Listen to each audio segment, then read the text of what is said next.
Cool. Part 3 of the Clawlified series. If you've made it this far, hopefully you're feeling a little more clawlified.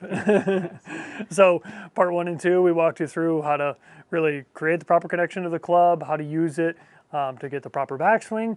Now we're going to start the downswing. So we're up here at the top. We got our good kind of pushing with the bottom 2 fingers, pulling back with the top 2 fingers. We got our Spock. I can't really do a Spock with the lead hand, but yeah, just understanding how the bottom 2 fingers are really pushing, the top 2 fingers are pulling. Right. So Spock visual is just a good visual of, like, imagine these are like arrows coming out of your fingers. They're pushing, these are pulling. Right. So wherever those arrows are pointing and shooting, that's where the club's going. Those are the effects against the club. Yes, exactly, right, yeah. So if you watch our video about the proper downswing sequence, we talked a lot about the footwork and how the feet and knees initiate the downswing.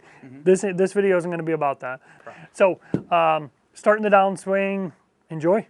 Yeah. Okay, cool. So we're going to do just kind of like face on first, just so you can kind of see. And we got the GoPro again. Yeah. Jonathan might be doing some different poses, but we're trying to get some good angles for you guys. Because the downswing, yeah, we're just going to kind of show pushing and pulling. You know, we talked about pushing with the fingers pointing down. So we got bottom 2 pushing, top 2 pointing down to get to the perfect takeaway. So as he goes to the top, we've talked about how you're going to maintain the pushing pressure as you begin to pull back with the top 2 fingers up and back just below the trail shoulder, more like the trail bicep. Okay.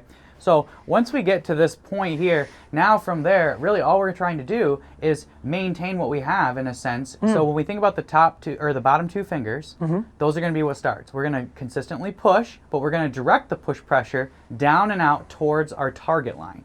Okay. And as we do that, we're going to try to maintain the top 2 pulling back just behind or under the trail shoulder there at the trail bicep. So if he keeps going there all the way to pre-impact, which pre-impact is when the club reaches parallel to the ground here. Good.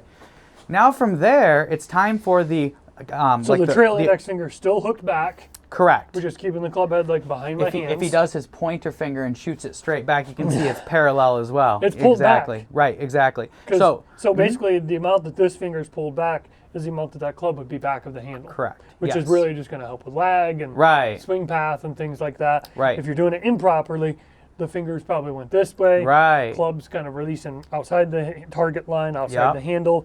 Then that's bad news. Exactly. So, cool. So we're in a good spot so here. once he's still at this pushing. point, so because he's still pushing and he's maintaining when he maintains the top 2, holding their up and back, now he has all this lag stored. So to release it into the ground, and we'll say the ball's just getting in the way, he's going to basically keep pushing with the bottom 2.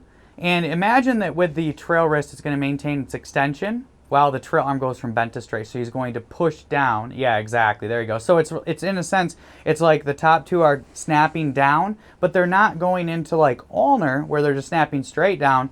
It's basically because of the trail arm going from bent to straight that directs the pressure into that way. Gotcha. And as so this going down. Yeah, consciously trying to flick the fingers down. Then you're casting, and there's no way you can, in a sense, pin the face to the ground properly. So we're up here at the top. We got our kind of keeping the fingers back of the palms. Right.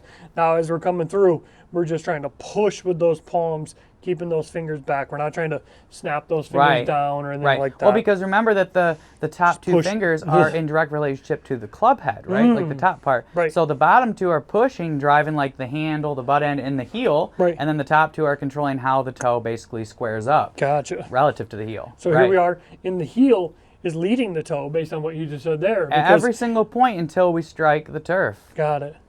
So right here, and this is where a lot of people get confused because they're like, okay, do I just hold on and turn? Yeah, absolutely. Do I release the club head? Sure. What do I do? And this is kind of the most important part. The parameter at pre-impact there is that the butt end of the club should be to the inside part of your lead leg. And the club shaft should be parallel to the ground. Yep, exactly. Nice. And the club head should be above, slightly above, and slightly behind your hands. So a little bit more above, I'd say. Face on would look like right there. Maybe a little more up with the club head. So you got to push down the button more. There you go. That maximizes your lever. Got it. There. And then if he allows the trail arm to go from bent straight, but pushes also equally with the lead wrist, then we are perfect with pinning the face to the ground. Gotcha. So now it's like got the pressure here consistent. Yeah, the pinky all pad these pads is are pushing. Now that thumb basically is just kind of It's snug in the fingerprint, snapping but it also down. the biggest thing is you're able to squish your trail palm against your lead thumb into the ground. So it even molds the grip even more so.